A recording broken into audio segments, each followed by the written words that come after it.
Let's go ahead, jump on the back of the mat into child's pose position. So knees are gonna be nice and wide. Untuck your toes. Big toes are touching tops of the feet on the floor, and you first just sit on your heels.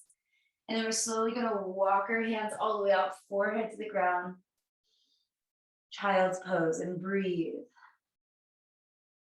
And this is a pose at any time throughout the practice. If anything is ever too much or not right for your body, you can always come into this pose and just kind of relax here for a moment. And while you're here, breathe in and out through your nose and try to allow your rib cage to expand and contract. Good.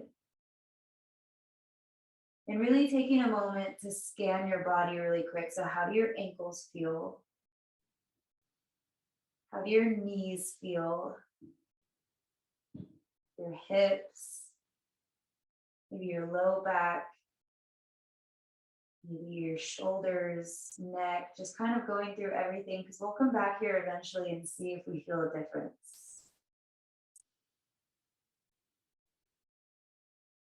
Good.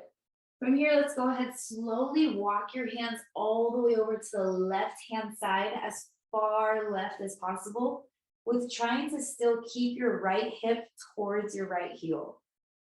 And if your right hip is not on your right heel, that's totally okay. It's just a really good test to see how the mobility in your knees and hips and ankles are. So while we walk our hands all the way to the left, stick them to the ground and then kind of pull yourself away from your hands, getting an amazing stretch down the whole right side of the body.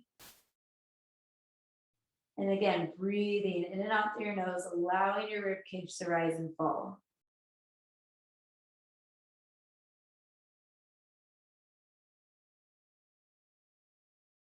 Beautiful. Let's go ahead, slowly walking our hands all the way slowly, taking them to the right hand side. Getting a really good stretch down the whole left side of the body, trying to keep that left hip towards that left heel, forehead to the ground still, eyes are still closed, and just breathing in and out through your nose. I love, love, love yoga with eyes closed, because then you really get to listen into your body instead of being distracted by any other inputs. And breathe. Good. Go ahead, slowly release as you walk your hands all the way back to the center, coming back into that normal child's pose. And then we're going to press up into a tabletop position. Hands are going to be shoulder width apart. Untuck your toes, make your knees hip width apart. Good. And we're just going to do a little bit of spinal manipulation really quick. So we're going to start with the cat-cow. We always start with the hips. So tuck your tailbone under, round your spine, and then tuck your chin. Exhale. And then untuck your tailbone. Sink your chest between your arms. Press the ground away. Look forward. Inhale. And then exhale. And just do a couple more in your own time. And again, close your eyes. Always leading with the hips, kind of making it like a wave-like motion.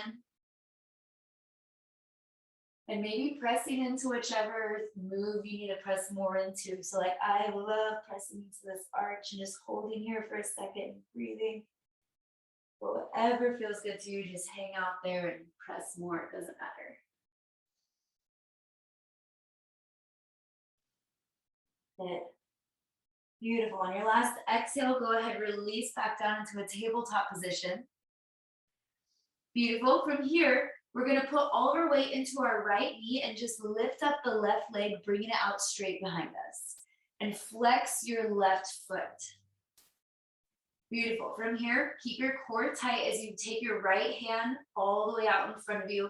And imagine that someone's pulling you from your left ankle and your right hand. You're just balancing here for a second.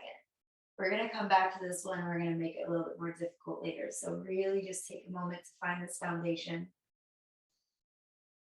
Good. Go ahead. Release both your hands and your knee back down to that tabletop position.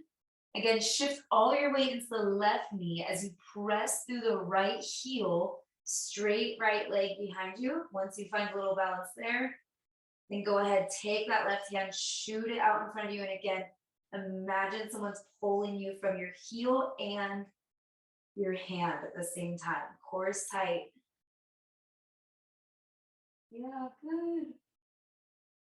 Beautiful. Go ahead, release that one back into the normal tabletop position. From here, we're going to walk our hands out all the way, bringing our nose down to the ground, coming to a puppy pose.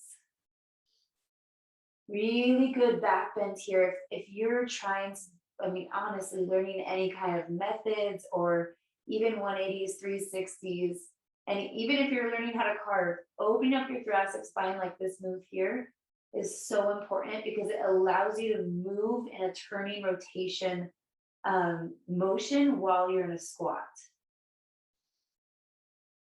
So right now, just breathe.